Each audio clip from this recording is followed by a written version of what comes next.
This is the first part of a 2-episode story on bike sharing in China. Until recently, this fast-growing sector was dominated by two players, the yellow-colored OFO bike and the orange-colored Mobike. Today's show is on OFO, how it came to be, who are the people behind it, and most importantly, what's happening now. If you've been paying attention to the news, there's pretty much constant coverage of OFO pulling out of international markets and rumors of its impending death, at least as an independent entity. Those rumors have been circling for a long time.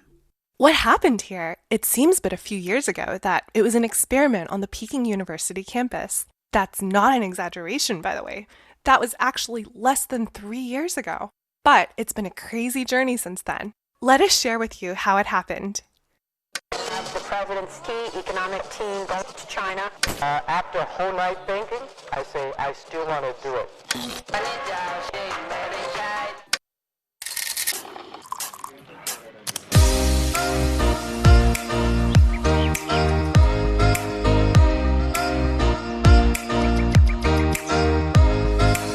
Hi everyone, we're Tech Buzz China by Pandaily, powered by the Sinica Podcast Network.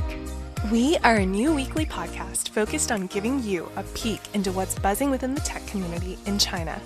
We uncover and contextualize unique insights, perspectives, and takeaways on headline tech news that don't always make it into English language coverage.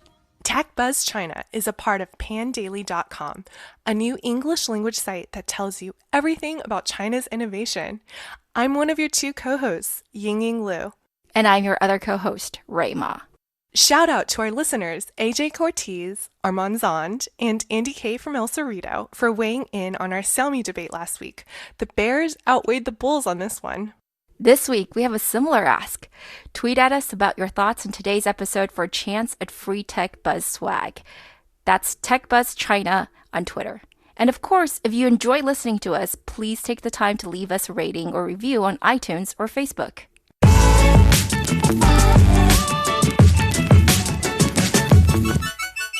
Ying-Ying, let me test you on your Chinese history here.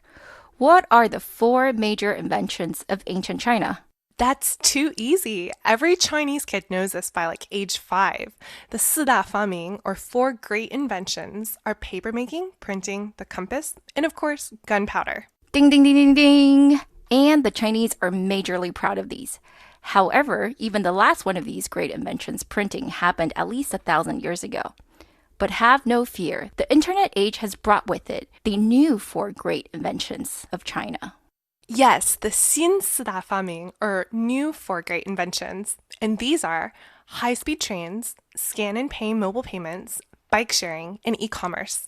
Who came up with these, you ask? The Silk Road Institute of the Beijing Foreign Language University did a survey of exchange students in China and collected the results from the youth of 20 countries. Countries like Romania, Kazakhstan, and Mongolia, along China's new One Belt, One Road policy. Now renamed to Belt and Road. Anyway, it's too boring to go over what that policy is, but suffice to say, it's one of the most important pronouncements by President Xi since coming to power, and it figures prominently in Chinese media and business initiatives. Yeah, so these exchange students apparently voted for those 4 as the 4 new great inventions, and it quickly became a meme of sorts in China. What these students didn't realize, of course, is that China didn't actually invent any of these things, but it does have a dominant lead, mostly due to its large domestic market. There's just too much demand. And today, as you already know, we're going to be talking about one of them in particular, bike sharing. Specifically, dockless bike sharing, or as some people call it, flexible bike sharing. Bike sharing has been around as early as 1965, starting off in Amsterdam, of course. And one of the oldest dockless bike-sharing programs, Deutsche Bank's Call a Bike, has been around since 2000. Obviously, back then there were no smartphones and no apps, so work through your phone using a series of authentication codes. Which is really not all that different from what OFO, the Chinese bike-sharing company known for their 小黄车, or little yellow bikes, rolled out initially. In fact, it was even simpler. It had a mechanical lock which opened a static code. That meant if you could remember the bike number in the code, then you could always open it without having to use the app. And that's what happened. Plenty of people abused the system and basically stashed away the bike somewhere hidden so no one else could find it and just committed the lock code to memory. So for a while, in typical Chinese opportunistic fashion, OFO bike sharing actually spawned a whole side industry of its own. OFO bike lock password sharing. People created WeChat groups with spreadsheets of bike plate numbers and lock codes which they shared with each other. I think most of these were free, but some people were a little bit more greedy and would charge you 30 cents or about a nickel in US dollars for the lock code. For the bargain hunter, this is 70% or more off from OFO's fees, which was 1 yuan or 15 cents for half an hour. When an early stage investor was asked about this bug, he said, "It's not a bug, it's a feature." In an early stage company, do you think it's more important to grow distribution or revenue? Okay, I find that really hard to believe, but whatever makes for a good story, right? Yeah, I don't believe that either. What, we made crappy locks so people could ride our bikes more? Anyway, we know now that kind of distribution over revenue thinking definitely came back to haunt them. Oh, for sure, but let's go back in time a bit to 2014, where there was no OFO yet, because I think the birth of OFO is an important story. It explains a lot about why they became the company they are today. Let's do it, Ying-Ying. So, in 2014, the 5 founders of OFO, who are they? Well, the most important one is Dai Wei, the CEO who got his undergrad in finance from Peking University's Guanghua School of Business, which is either the top 1 or 2 university in China, depending on who you ask. Xue Ding was a classmate in the same program, and they completed their bachelor's in 2013. Zhang Siding was from archaeology, Yang Pinjie from international studies, and the only remotely technical person was Yu Xin, who was in the information sciences school. Dai Wei, Xue Ding, and Zhang Siding were members of the university cycling club, and it was during one of the club's trips freshman year that Dai and Zhang met. Remember now, it's 2014, and the notion of mass entrepreneurship, or 大众创业万众创新, was just beginning to show up in China. Premier Li Keqiang formally introduced it in September 2014 at China's Summer Davos. The government went all in. This became the refrain for the next several years in China. In China, the government's calls to action are heated, in a big way. And we see that very clearly in venture capital investments in China, which jumped from less than $20 billion in 2014 to $30 billion or even $60 billion in 2015, depending on which source you use. Ying and I were both on the ground as this was happening, and let me just say, it was crazy. So, no surprise that Dai Wei and his friends became obsessed with entrepreneurship, specifically internet entrepreneurship, which is what the government was calling for in 2014. Just a few years back, this would not have been viewed very positively for 5 PKU grads. And so, early in 2014, they got started and decided to combine their love of bikes with internet entrepreneurship. Later articles mocked them for this period as 面子创业, which basically just meant that they were doing a startup for the sake of doing a startup. But even though it was quite bubbly back then, they weren't all that successful in the beginning, not in getting fundraising. For an entire year and 7 months, they basically made no money. But I think this is an extremely formative period in the company's history because they didn't give up, and I think that persistence and pig-headedness carries through to today, for better or worse. Credit to them, though, they never strayed away from bicycles. They did mountain biking rentals online and received 1 order in 2 months. They did installment payments for high-end bikes and sold 5 bikes. They tried secondhand bike marketplaces and bike-related wearables, but nothing worked. Until they hit upon the idea of bike sharing.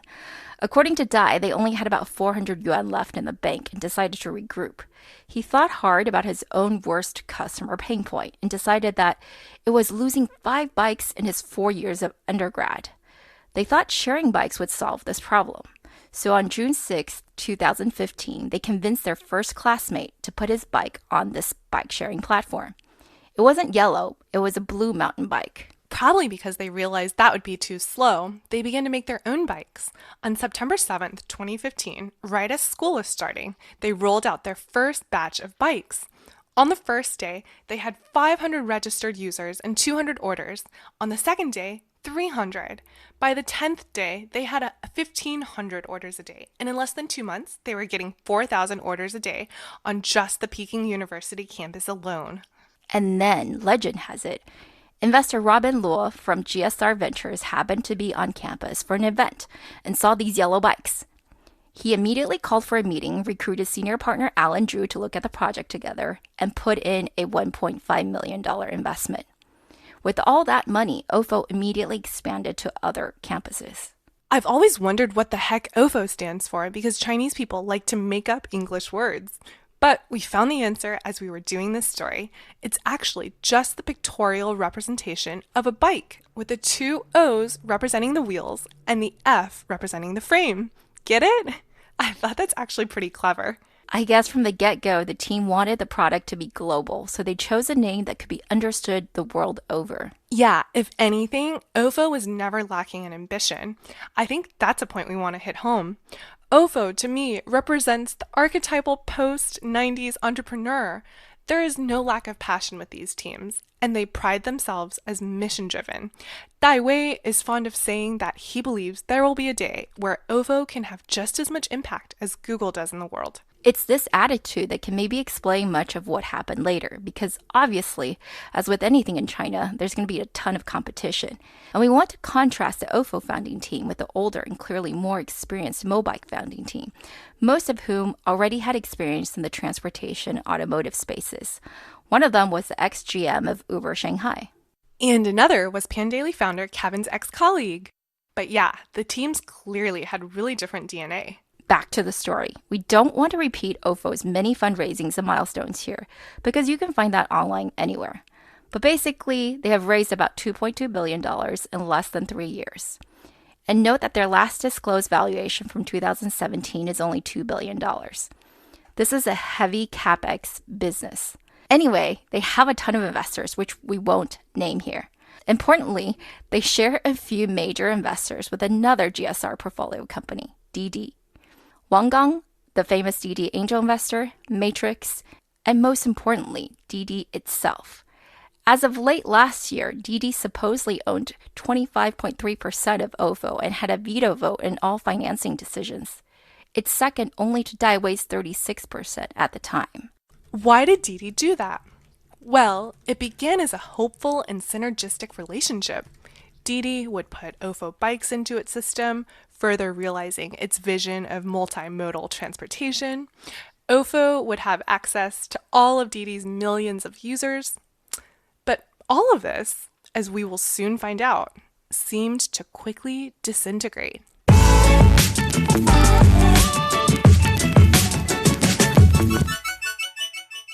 Interested in learning about trends and innovation about tech in China from some of the leaders of the biggest Chinese tech companies right here in Silicon Valley? Our friends at Ping West are hosting their annual tech conference, Sync 2018, on August 5th, and you're invited.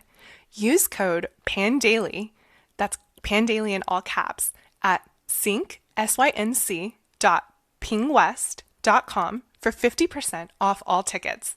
They'll have speakers from areas such as machine learning, blockchain, and even film and game design. We'll see you guys there.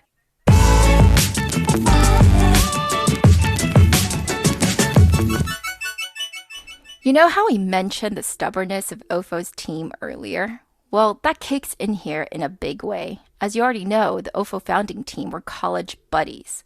This was their first company. They are very mission-driven. They really resisted outside control. So DD had sent some adult supervision after their investment. The OFO team, however, wanted to do things their own way and refused to give these outsiders any real power. By the end of 2017, all the DD placements had left and their relationship was pretty icy. OFO not getting along with their largest shareholder became the industry's worst-kept secret. It was reported that DD was vetoing all of OFO's attempts to fundraise, which DD, of course, denied. But it doesn't really matter because DD bought the assets of Blue Gogo, a bankrupt bike-sharing company, and started incubating its own bike-sharing solution, Qingju, which means green-orange, and whose bikes are teal-colored. Those launched earlier this year. Yeah, you definitely sense here there's a sort of just dog-headed fearlessness of the OFO team. I mean, why would you go to battle with DD? It was during this battle, though, supposedly, that early investors like GSR, who, as I've mentioned before, invested also in DD, abandoned the company and are reported, by the way, to have already sold out their shares. So in late 2017, with Didi more enemy than friend and Tencent as a big shareholder in rival Mobike, OFO's only chance was pretty much, you guessed it, working with Alibaba. These weird conflicts of interest and veto rights really hampered OFO's ability to close any funding in 2017. But they were hemorrhaging cash, so they came up with a clever way to get some cash by using their fixed assets, i.e. bikes, as collateral and getting over $250 million from Alibaba without having to go through board approvals, or at least that's what's been reported. And we don't know what happened here, but after a year of rumors, OFO finally closed an $866 million fundraising led by Alibaba this March. This is most likely because Didi, even if they hated OFO, wouldn't want to stand in Ali's way. And this fundraising probably hastened Mobike being bought by Meituan Dianping for $2.7 billion in April. Although that was probably always going to happen anyway, since Meituan is Team Tencent. Anyway, Alibaba now owns 16% of OFO. But now let's switch gears, no pun intended, and talk about the deposit system of these bike-sharing companies. Because many of you must be wondering, if OFO was needing cash for a year, how could they have survived for so long with no new funds coming in? See, most bikes in China are not tied to a credit card, but work on a deposit system. OFO, for example, charged you 199 RMB, or almost $50 up front, before you could take advantage of their 1 RMB per ride system. It was the deposits that allowed many of these bike-sharing companies to stay afloat, and because there was not much transparency into what happened to the deposits, nor much regulation about it, we see most of the bike-sharing companies using this money to fund operations. You might think this is ridiculous, but this is what happens in China on a regular basis due to the lack of an advanced credit system. If you check into a hotel, for example, you always have to prepay a deposit as insurance for incidentals. Anyway, 2 months ago, Beijing just formally announced proposed legislation regarding deposits for bike sharing. So in the future, the deposits will probably have to be kept in a separate account, but it's not law yet. And that's why we see in the over 50 bike-sharing companies who've gone bankrupt that most of them have users complaining that they never got their deposit back. Probably all of them operated the same way. You mean basically misusing funds? Yeah, I do think using deposits is shady, but it wasn't illegal.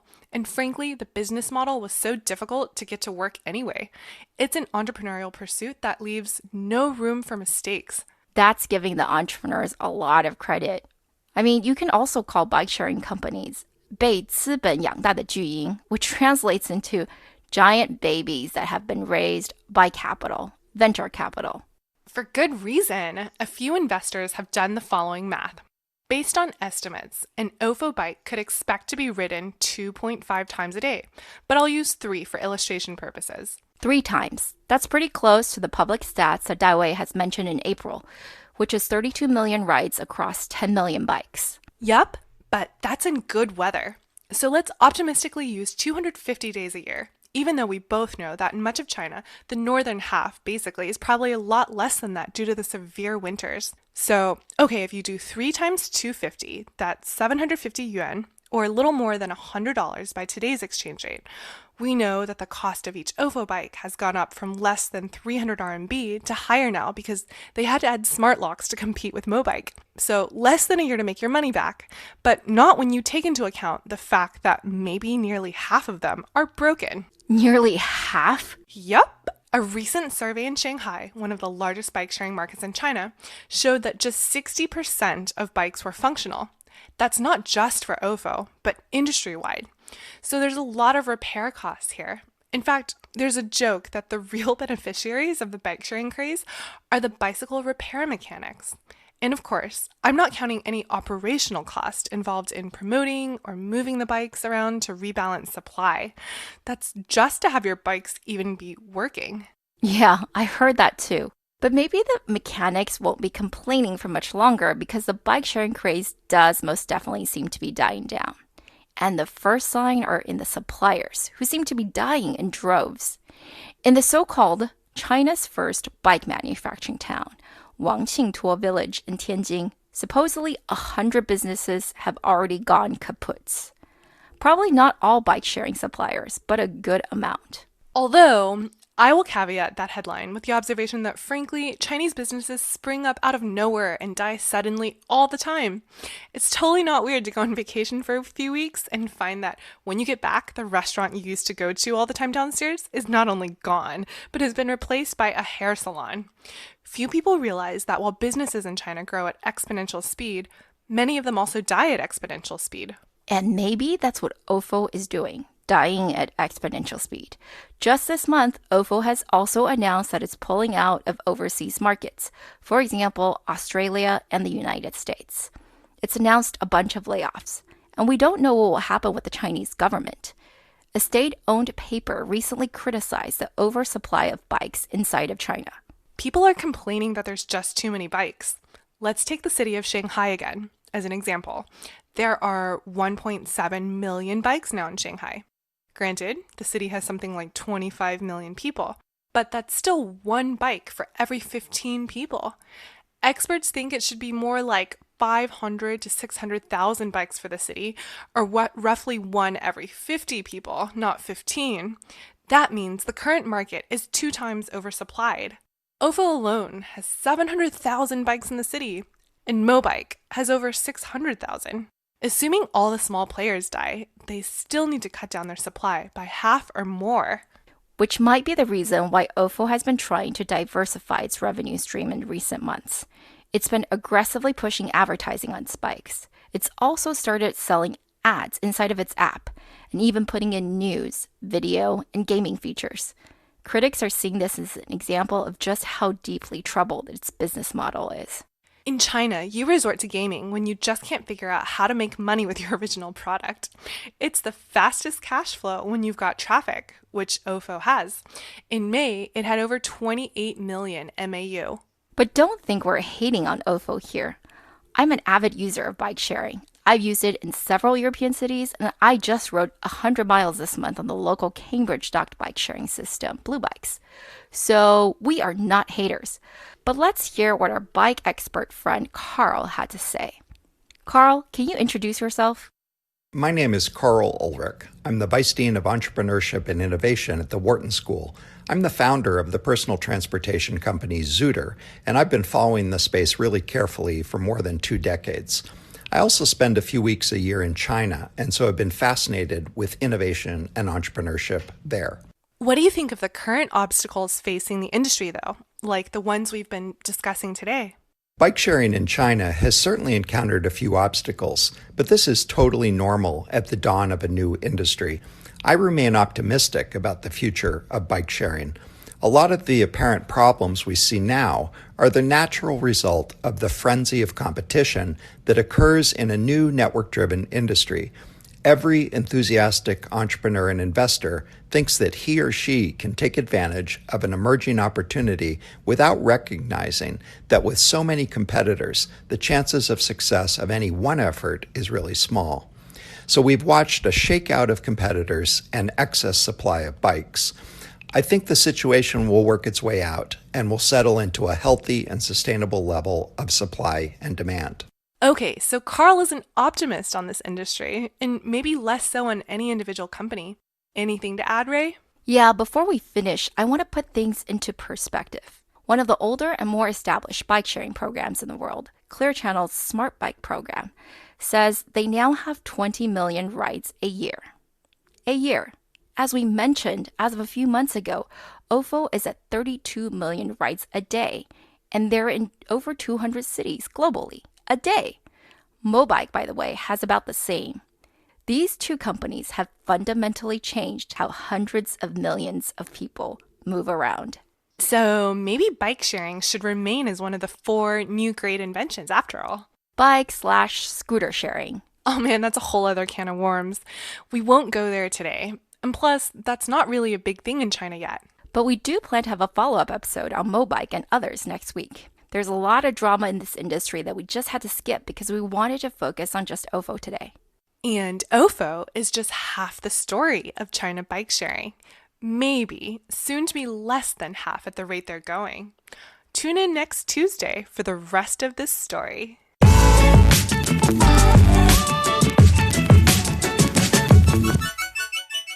We'd like to give a shout out to our partners at SupChina.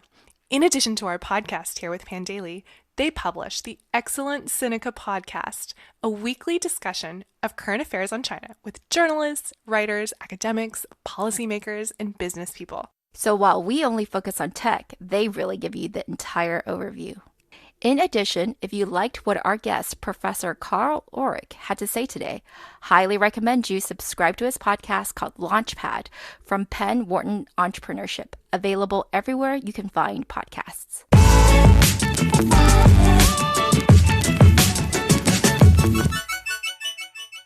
Okay, that's all for this week, folks. Thanks for listening. We really enjoyed putting this together and are always open to any comments or suggestions.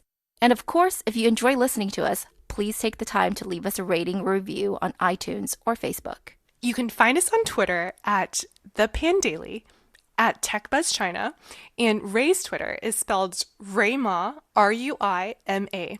My Twitter is spelled G-I-N-Y. We'll be back here the same time next week.